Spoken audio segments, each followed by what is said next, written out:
Why don't you wait until Sunday evening? Your parents aren't back from their trip yet.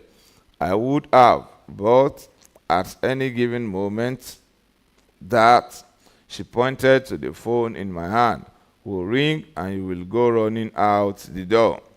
Hey, that's not true. We didn't make any plan today because he knows we are hanging out.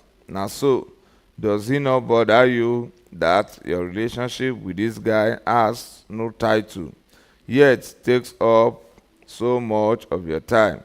Vanessa has a point, but in all fairness to Okechukwu, all he had ever he was promised me was fun and adventure, not romance, not marriage, not love, and so far, he has been holding up his own end of the bargain. Never once has he crossed the line or acted inappropriately. I pouted, but you are the one always telling me to leave a lie a little and let my hair down. That's all I am doing. So what's the problem? Babe, must I spell it out for you? You have feelings for him. The past 24 hours, all you have done is stare at your phone and beam when he sends you a message.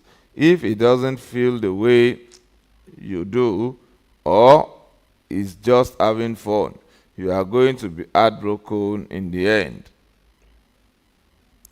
There it was, that word. It was like Vanessa pricked my heart with a foot-long pin across my arms. We are just friends, Van. Really? Yes. Do you know that if I had arranged this sleepover, we wouldn't have seen each other this month? Every time I wanted to meet up or have lunch, it was always, sorry, babe, okay, and I are doing XYZ. Let's say you are just friends. How would you meet a potential boyfriend if this just friend is taking all your time? I stuttered. Look, it's just because it is new, okay? We literally just met. All of this will pass and settle, and I can't convince you when you are like this. You have obviously made up your mind. Oh, but there is an easy way to convince me. There is? Let me see for myself. See what? Don't worry. Let me meet him and I will know for sure what's happening. What? Vanessa raised her eyebrow and I bit my lips. This was dangerous territory. Okechukwu was like marmite, not to everyone's taste. And Vanessa, apart from the Duchess, I don't think I know anyone more opinionated and stubborn than her. So, Van, it's not like that. It's just that my phone beeped at that moment. My phone beeped at that moment. When I saw his name, I tried my hardest not to smile, but Vanessa caught it all the same. See? See what I was saying? Let me be going to my house. I beg, I will call you. I held up my phone so she could see. Where are you going? I thought you wanted to meet my old friend. A slow grin spread across her face as she read the message. Now we are talking. Okechukwu turned up at 10 p.m. on the dot, per his test. That was one thing I noticed about him. He was never late and never early. Always on time. Earlier, we had told the Duchess that a mutual friend was having a birthday bash. We gave her an address and she gave us a coffee. I had on a midnight black, sequined blackless dress and a pair of black Louboutins. Vanessa had on a pale pink tube dress made out of chiffon and a pair of nude sandals. Okechukwu's grin slid off his face when he stepped out of the gates together. I hadn't told him I was bringing anyone along. Hey, hey, didn't know we had company, he said, looking beyond me to Vanessa. Well, hello to you too, she said in a snarky tone minutes into it. I could already tell it was going to be a long night. This is my bestie, Vanessa, who I have mentioned many times. Our sleep over and over. I would have given him a hug by now and held his hand, but Vanessa being there felt like I had a chaperone at prom. Van sweet, this is Okechukwu. Nice to meet you, Okechukwu, she muttered, looking behind him to the car he had brought. Cool, so let's roll. I thought it would be just you and me, though I wanted to run some things by you on the ride here. Before I could cheat in, Vanessa cut in. That's fine, my car is here. I will just drive behind you. He beamed, clapped both hands together and nodded. Perfect, Victoria. Vanessa, not Victoria, tried to keep up. She turned around and sauntered away, but not before casting me a look that said, I don't like him. And I gave her a look that said, please be nice. When we got into the car, I let him have it. What was that? What was what? Is that the best you could do? She is my best friend. I'm really good at reading people, Bella. She came out of that gate heated. It was a losing battle. We might as well establish that we don't like each other. So you can't be civil or try to win her over. Why is it that when you finally agree to come with me on a night out, you not only bring a bodyguard, but you want to fight too?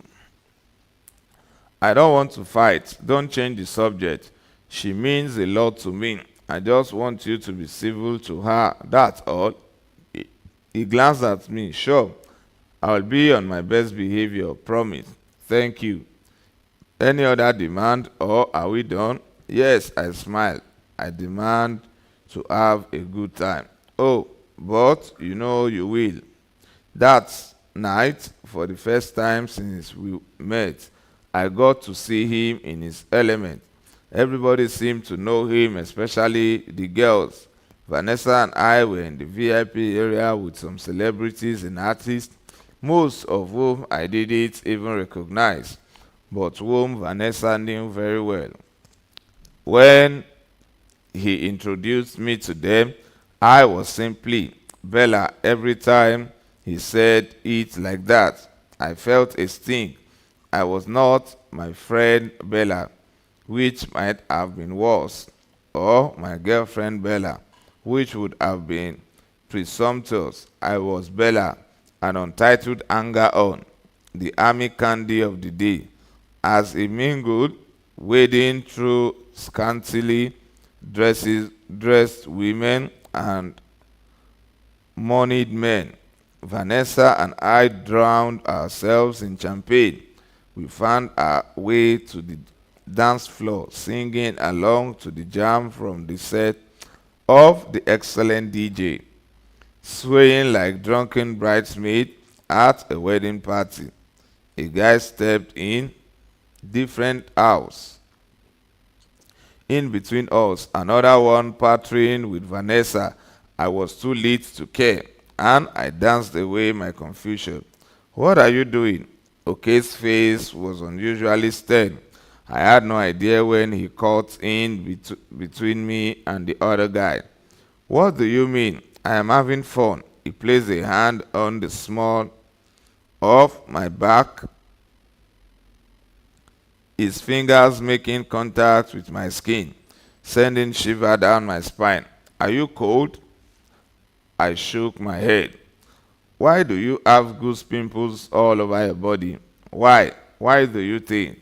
I shrugged. He led me to a small balcony that overlooked the VIP area. Vanessa was back down there, and it was a little quieter up where we were. He leaned me against the railing, holding my shoulders. Why did you disappear like that? Who was that guy? Hey, who was it that made a promise that he broke the minute he got the chance? I pouted, pointing an accusing finger at him. This guy wearing his face like he is concerned. He was quiet for a second, and it almost seemed like his arrogance dimmed before my eyes, or maybe my drunkenness was playing tricks on me. What is what is this about, Bella? Talk to me. I already told you. He paused and looked me in the eyes. Are you jealous that I was talking to other girls? My breath caught in my throat. I vigorously shook my head. So? Nothing. Just take me home, okay? I'm sorry, Bella. That's why I was looking for you. We missed your curfew. It's nearly 4 a.m. Shit! I was supposed to be at home by 2 a.m. The gates would be locked by now. It's fine. I will just go home with Vanessa and explain to my grandma later. He shook his head. Vanessa is too wasted to drive. I am taking her home and you are coming with me. Coming with you? Where? My house. Hell no. What? Wait. Why I? Let me take care of you tonight, okay? It's the least I can do. After all, I brought you both out tonight. Don't make me look irresponsible and heartless. We dropped Vanessa at her parents' house, which was off Etim Iyang. She was really tipsy, even more than me. Okechukwu took a car keys from her, with a promise that a car would be in her house by the time she woke up later in the day. We drove in the silence of his house in an estate just off Legally Ayoride, a couple of minutes away from Vanessa's. I was surprised to see that he lived in an actual mansion. It was an edifice that could have been a small bank of a negotiating motel. You live here by yourself? He chuckled. Are you sure you are still tipsy? This one, your eyes are looking cho-cho-cho into everything. I shook my head. You can be so ras. And you are such a princess. I tried to get out of the car on my own, but the ground just wouldn't stand still enough for me to walk. I felt like I was falling, and I realized that Okechukwu had scooped me into his arms and was now carrying me into his house. I put my arms around his neck. I whispered into the space between his neck and chest. I am not sleeping with you. Why would I want to sleep with you in this state? I am not a predator, Bella. Besides, I want you to remember every detail when it happened because it would be your first time. Wait, what? How did he? He looked down at me. Don't look so shocked. I am pretty obvious. Cupcake. Cupcake all of a sudden? Why is it so confusing? Don't call me that. I don't like it. Good, he said emphatically, because that's what I will be calling you from now on. We entered the bedroom and he placed me down gently on the bed. I could tell it was his room. The sheets smelled exactly like him. My arms were still around his neck, his lips mere inches away. I craned my neck slightly, tilted my head. I am not kissing you tonight, Bella, sweet dreams. He gently pulled my arms away, arranging the cover around my body. A loud pounding woke me up. The sunlight from an open window pierced my eyes opened. Okechukwu was asleep beside me, but then he sat up with a jolt. The pounding, it was coming from the house. There seemed to be someone, the police, trying to break down his front door. The house was huge, but the sound echoed all around it. Wait here, I will be right back, he mumbled. I looked at the bedside clock. It was 6 a.m. What's going on? Are you in some sort of trouble? He chuckled weakly. You could say that. Sim, my girlfriend, is at the door. The Other Woman, Chapter 4. The minute he left, I jumped off the bed and started looking for my stuff. My mind was racing, and I had never felt as humiliated.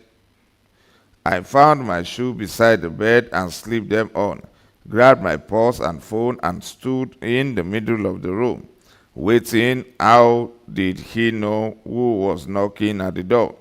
How often was he in this position? How could I be such a fool? I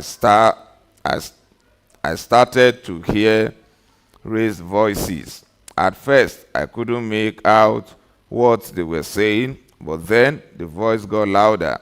It dawned on me that it was because they were headed straight for the bedroom. They say, stop this madness and leave. I don't have time for your drama this morning. I can't believe you are talking to me like this, Rari. Wow, this girl you are hiding must be very hot. The people that saw you with her last night said so. Bring her out. Let me see with my own eyes. I have been meaning to ask Okechukwu why everyone called him Rari, but obviously I will never find out because I have no intention of ever speaking to him again. They say, you have to leave now. I am not playing. And why should I leave your house, Rari? Me, Ese Osage, leave because of some random woman you are having fun with? She was right outside. My heart was in my mouth. I pressed my back against the door, trying not to make a sound. I was not exactly a pushover, but from the sound of things, I would not be a match for Ese Osage.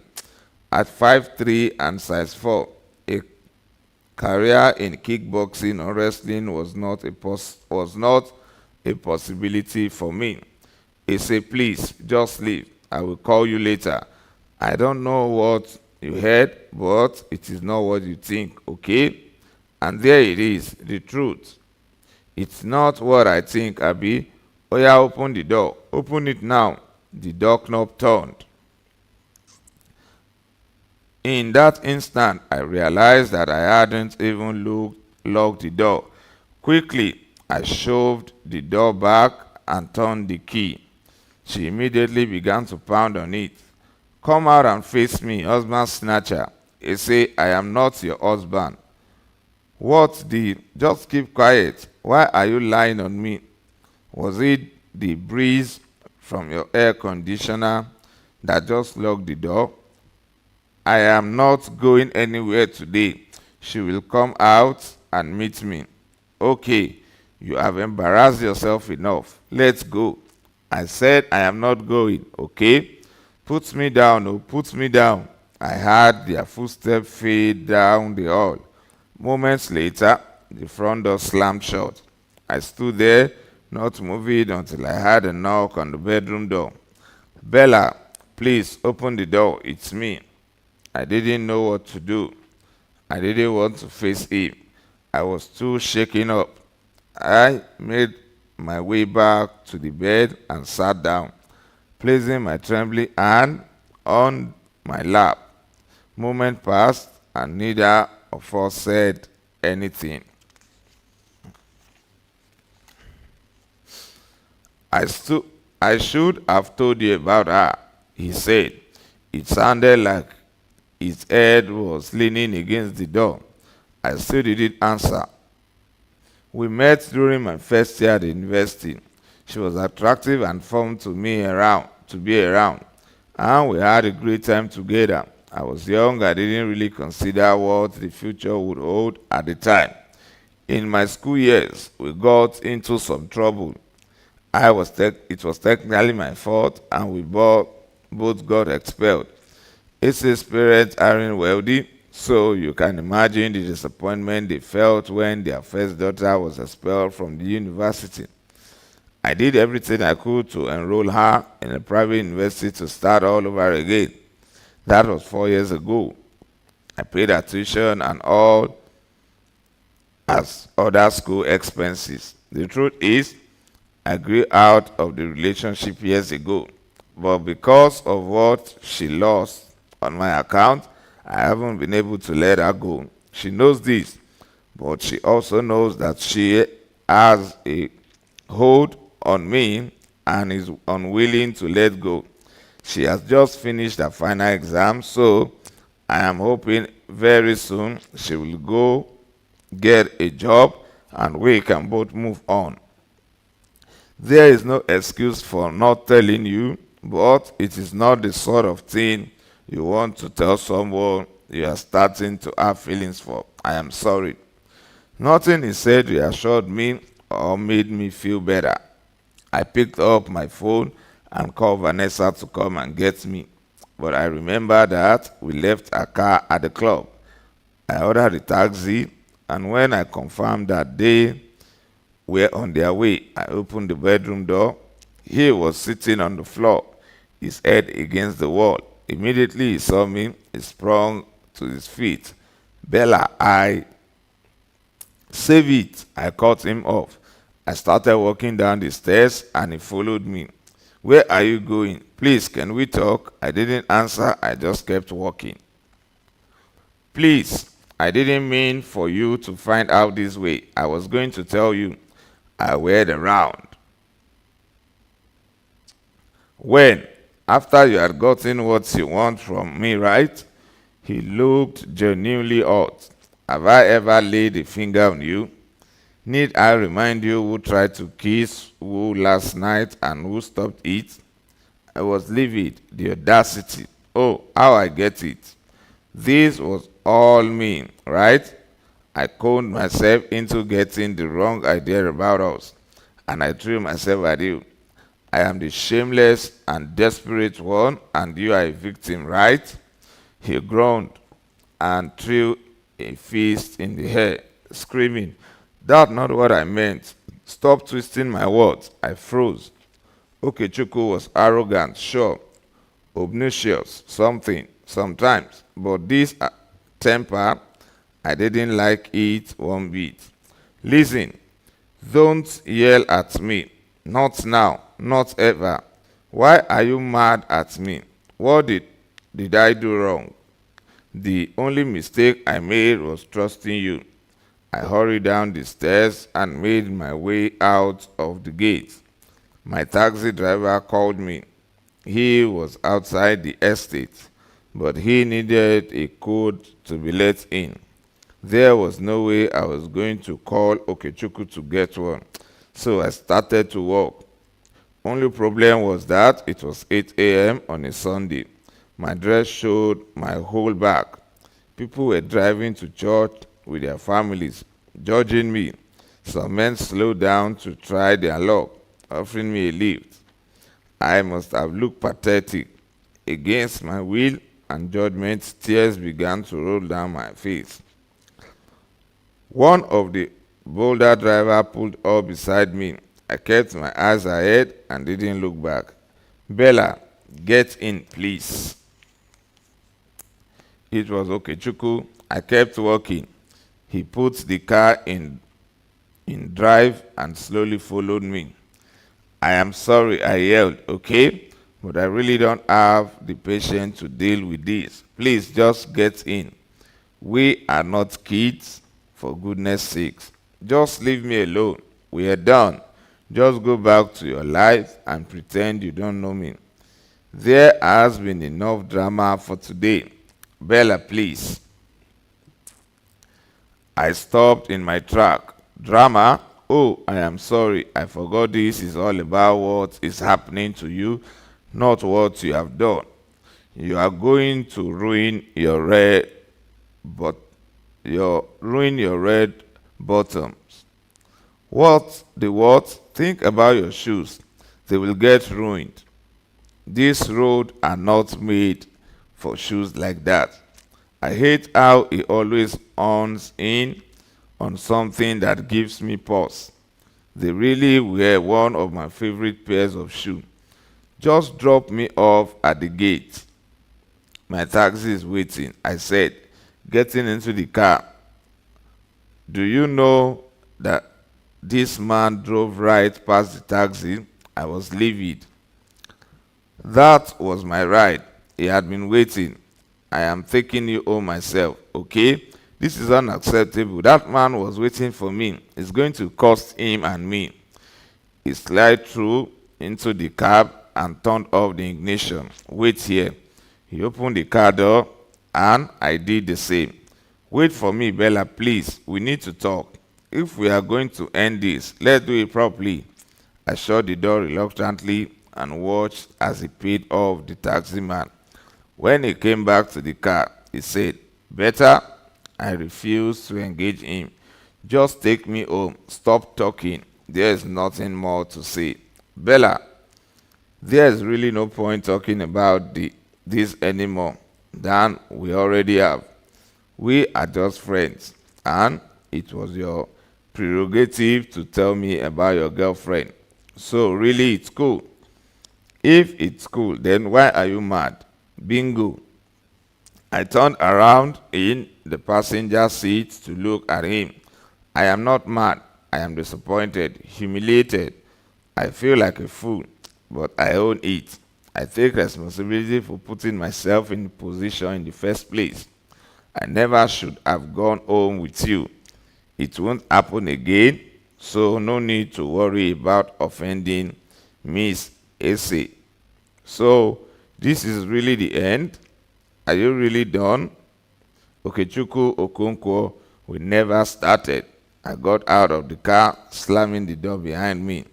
I went straight to my room and curled into a ball on my bed, weeping until I fell asleep.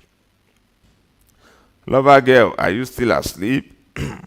I groggily looked at the time on my phone screen. It was nearly 2 in the afternoon. Why do you sound so upbeat? You were drunk as a skunk last night. Why am I the one with the headache?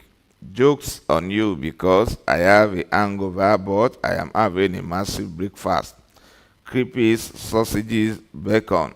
The whole works, but guess what? I am washing it down with, don't tell me, mimosas, baby, more champagne. Van, you are just hopeless. Anyway, I'm calling you with a change of heart. Your boyfriend had my car sent over. It was washed and in pristine condition. He might be arrogant and rude, but he seems pretty decent. Plus, he is obviously crazy about you. My heart did a slow roll. Boyfriend? Yeah, right? Why do you think he is crazy about me? I whispered quietly. He never took his eyes off you the entire night. It was like you were the only person in the room. Is this true? Why was it that I hadn't noticed? All I had seen were the girls who were trying to get his attention. Whatever, Van. We are just friends. You know this. Keep telling yourself that, honey. Got to go. I sort of have a date.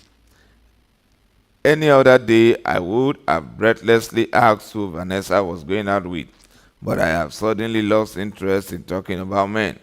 I wish I had turned off my phone so I could drown in thought sleep and not have to deal with the end of an adventure I had been thoroughly enjoying. We didn't even get to the best part yet. I thought sadly that I remembered it. Miss A's gift, the leather-bound journal. Now, what now was as good as time as any to pour out my feelings. It was in the top drawer of my nightstand along with the Mont Blanc pen. I pulled it out, opened the beautiful cream interior, and began to write about the day we met, the pool fiasco, the cupcakes, our adventures, and the final letdown. Writing it all down made it clearer to me. It was too late. Whatever magic needed casting for two people to fall in love had already happened without me noticing. I had already fallen for him. Against wisdom, against my will. I tried talking myself out of my feelings, but compiling a list of things I liked about him and reasons why it wouldn't work, but merely writing his name as the header tugged at my heart. He felt like mine, and I was already his. Maybe I was a masochist, or a hopeless romantic, or just a really bad judge of character, but I could not ignore my heart. If I chose him, I knew there would be many rocky days ahead, but even a million essays would not change how I feel. Now, I just had to wait for him to choose me to decide that the risk is worth it. Just then, my phone beeped. It was a simple text message from him. Bella, I want you and I am not letting you go. Chapter 5, Silence. Hey, you really not going to respond? Bella, don't be like this. Say something. I am coming over right now. Is that what you want? So you really left me waiting outside your gate? Why? Come on, cupcake. It's been 2 weeks of this. I know you are reading these messages. You win, okay? Now call me. Bella, I was sitting on the sofa in my mini living room reviewing my plans for the next year when another message from OK popped up on my phone screen. I read it with a wistful feeling in my chest but did not respond. This had gone on enough, but I needed to figure out a way to contact him without looking sadistic. I told you I am a bit of a novice with this dating thing, right? Well, I am. I had a brilliant idea to not respond to OK's declaration 3 weeks ago because I thought it was too easy. Besides, he still had a whole girlfriend who, by my calculation, has been with him since he was 19. He wants to break up with her and be with me, but I don't want to be a rebound girl or create a soft landing for him. He has to do right by her and me, but every text, emails, and voicemails he has left has not even mentioned the central issue. Don't get me wrong, I miss him badly, but I also want to do this right. So, until he takes the proper steps, the only thing he is getting from me is silence. Besides, a lot has happened in the time we had been apart. For one, I am now officially a trust fund baby. Yup, I quit my job at the moment. The promotion I had dreaded was offered. But before I resigned, I had an honest chat with my dad. I surprised him at his office for a lunch date, and we headed out together in his two-door convertible, which my stepmom absolutely hates. Daddy, I thought you and Miss A had reached a compromise that you could only drive your fancy car on weekends. I asked when I saw it parked in the lot. My daddy made a face. Please, I have my toy and she has hers. Do you see me giving her grief about how many pair of shoes she has? I have had to ask them to renovate the dressing room and extend it a bit so I can have some room for my own stuff. Her things are everywhere. I chuckle to myself. The two of them are inseparable. The two of them are an inspiration to me, both in the grandeur of their love and the miniature of it. That she has a fair point though. Cars like this make men your age look like you are having a midlife crisis. He turned to look at me. Speaking of crisis, have you seen how much weight she had lost? It is like she's trying to be 22 again. I have been my feeling down. I am not happy that her curves have vanished. But she has refused to listen. She said with a laugh. He said with a laugh and shook his head. At his favorite restaurant, while we waited for our food to arrive, I finally told him about my career worries. That the promotion finally came through. They want me to be the business analyst to the CFO. I have a week to decide, but Dad, I don't want to do it. To be honest, I studied finance because my mom was in the field, and I really wanted this promotion to impress you. After everything that happened, but I have no passion for this work. I want to figure out what I really want to do, but I don't know what that is yet. He listened quietly and then said, Bella, you don't need to impress me. The fact that you got this promotion despite your lack of passion shows how diligent you are. Why don't you join Octane like we discussed? You can figure things out while getting to know your father's work. I shook my head. That's the thing, Daddy. I don't want the promotion, but I don't want to work at Octane either.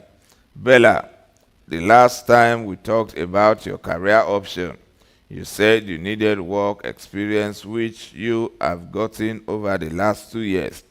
After that, you agreed to come and work for another year or two at Octane to learn the ropes of asset and portfolio management so that when you gain access to your trust fund, you can manage your wealth appropriately.